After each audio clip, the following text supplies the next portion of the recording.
आज का ये एपिसोड शुरू करने से पहले एक छोटी सी बात। क्या आप भी अपना पॉडकास्ट बनाने की सोच रहे हैं? तो एंकर ट्राई कीजिए। ये पॉडकास्ट बनाने का सबसे आसान तरीका है। नंबर 1, ये फ्री है। नंबर 2, इसमें कई सारे ऐसे टूल्स हैं जो आपको अपने फोन और कंप्यूटर पर रिकॉर्ड और एडिट करने की फैसिलिटी देते हैं।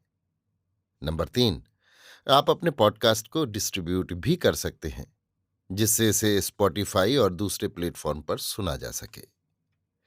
तो डाउनलोड कीजिए फ्री एंकर ऐप या विजिट कीजिए anchor.fm पर अपना पॉडकास्ट स्टार्ट करने के लिए। ये तो थी एक छोटी सी जानकारी, और अब शुरू करते हैं एपिसोड का सिलसिला। तो आज के एपिसोड में लीजिए सुनिए सूर्यकांत त्रिपाठी निराला के लिखे उपन्यास प्रभावती का भाग 23, मेरी यानी समीर गोस्वामी की आवाज में। रात का तीसरा पहर अभी पूरा नहीं हुआ। वैसी ही सजी हुई विद्या हाथ में दीपक लिए अकेली काराद्वार पर उपस्थित हुई। महाराजा धीराज की इस नर्तकी से कान्यकुब्ज के सैनिक तुष्ट रहते थे। इसका एक कारण था। अधिक उपार्जन सम्मान पाने वाली अपर नर्तकियों में जैसे विद्या में अहंकार न था, स्नेह के विचार से ये महाराजा धीराज के अधिक निकट पहुंची हुई थी। सिपाहियों से सरदारों तक सभी को ये रहस्य ज्ञात था। बात सबसे बड़ी जो थी वो ये कि राज्य विभाग के हर एक मनुष्य को विद्या मीठी मुस्कान से स्नेह सिक्त कर देती थी। उसका ऐश्वर्य स्नेह था। सिपाही दर्प से लड़ता स्नेह से नर्म होता है।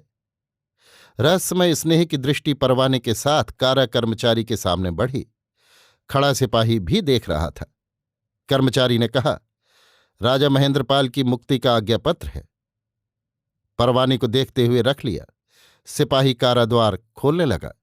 विद्या सभंग अंगों से नम्र होकर बोली, आपकी आज्ञा हो तो मैं राजा महेंद्रपाल को रास्ता दिखाकर ले आऊं। आपके किसी सिपाही को कष्ट देना नहीं चाहती। जहां अन्य स्वार्थ का लेश नहीं रहता, वहां भी सुंदरी युवती की दृष्टि और स्वर का प्रासाद लोग चाहते हैं। कर्मचारी को इस निरूपमा नर्तकी की इच्छापूर्ति में केवल दृष्टि और स्वर का प्रदान न मिल रहा था। आकांक्षा और दूर उसकी प्रशंसा से होने वाली भविष्योन्नति के ध्रुव नक्षत्र पर थी। मार्ग न रोकने के लिए सिपाही को आज्ञा दी। सिपाही स्वयं भी हृदय से ऐसी कामना कर रहा था। सासंभ्रम विद्या को भीतर जाने के लिए हाथ बढ़ाकर संवर्धित किया। विद्या भीतर गई। नूपुर गुच्छ की श्रुति मधुर रणन निश्चेतन कारागृह में प्राणों से प्लुत नवीन जीवन का संचार करने लगी। ज्योतिष चुंबी भौरों की गूंज जैसे कमलों के फुल्ल होने के कारण हुई। राजा महेंद्रपाल की अभी अभी पलकें लगी थी। राम सिंह देर से खर्राटा भर रहा था। दोनों चौंक कर एकाएक बैठ गए। रुक्ष प्रकाश में आंखें तिलमिला गईं। मलकर अच्छी तरह देखने लगे। देखकर, आप आ रही हैं? राम सिंह ने अभिनंदन किया।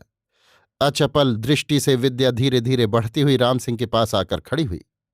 पहचान कर, सिंधु कहकर राजा महेंद्रपाल आश्चर्य से देखने लगे। हां कहकर विद्या स्थिर दृष्टि से राम सिंह को देखने लगी। देखते देखते आंखें सजल हो आईं। तुम्हारा अनुमान ठीक था विद्या। ये लो, ये वही हैं, कहकर राम सिंह ने वीर सिंह का वो चित्र मुंह से निकालकर विद्या को दिया। धीर भाव से विद्या ने ले लिया। राजा महेंद्रपाल इस अभेद्य रहस्य के प्रति निःशब्द देखते रहे। आचार्य को सूचित कर दूंगा यदि समय प्राप्त हुआ कि शिष्य ने पूर्ण रूप से आचार्य को आत्मा में मिला लिया है। संयत धीर शब्द में राम सिंह बोला। विद्या मौन खड़ी रही। केवल कुछ बूंदें आंसुओं की शरद की शेफाली के पत्रों से ओस जैसे पृथ्वी पर टपकीं। चिंता क्या है? इस जीवन में ना मिले तो फिर मिलेंगे विद्या। जाओ। देखकर विद्या फिर स्थिर खड़ी रह गई। कार्य हो गया? राम सिंह ने धीर मंद स्वर से पूछा। हो गया। विद्या ने एक हाथ उठाकर प्रिय के स्कंध पर रखा। दूर रखा दीपक पार्श्व से दोनों के मुखों को प्रकाशित करता रहा। अच्छा, अपना उद्देश्य पूर्ण करो। विद्या फिर खड़ी रही। चाचा, राम सिंह ने मजाक के स्वर में कहा, देखिए, मार्ग चलव्यति कराकुलितेव सिंधुहा। फिर विद्या का हाथ पकड़कर द्वार की ओर ले चलते हुए, चाचा इनके साथ जाइए, आप मुक्त कर दिए गए। फिर दीपक लेकर हाथ में रखते हुए, चाचा को अच्छी तरह दिया दिखाकर ले जाओ। नहीं तो बुढ़ापे में कहीं गिर पड़ेंगे तो दांत टूट जाएंगे। फिर तुम्ही को सेवा करनी पड़ेगी। अच्छा चाचा, चरण छूता हूं। मंदचरण विद्या साथ साथ राजा महेंद्रपाल काराद्वार से बाहर हो गए। प्रकाश में एक दृष्टि से राम सिंह विद्या की छवि गति देखता रहा। कारा का द्वार फिर बंद हो गया।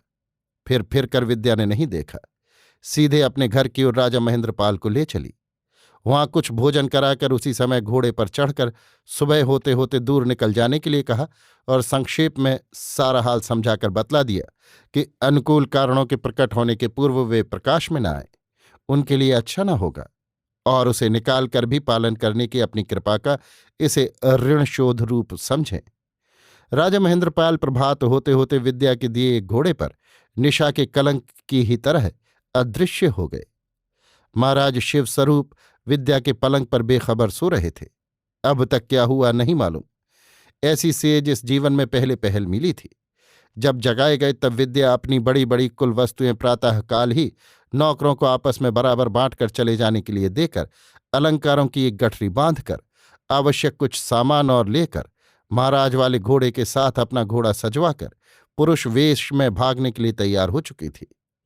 आंखें खोलकर प्रेयसी को पुरुष रूप में देखकर महाराज ने आश्चर्य से पूछा, क्या है? तुम्हारे साथ भागने को तैयार हो गई? कहाँ? यहां वहां जहां चाहो, उठो जल्द। अभी आप सुन रहे थे सूर्यकांत त्रिपाठी निराला के लिखे उपन्यास प्रभावती का भाग 23, मेरी यानी समीर गोस्वामी की आवाज में।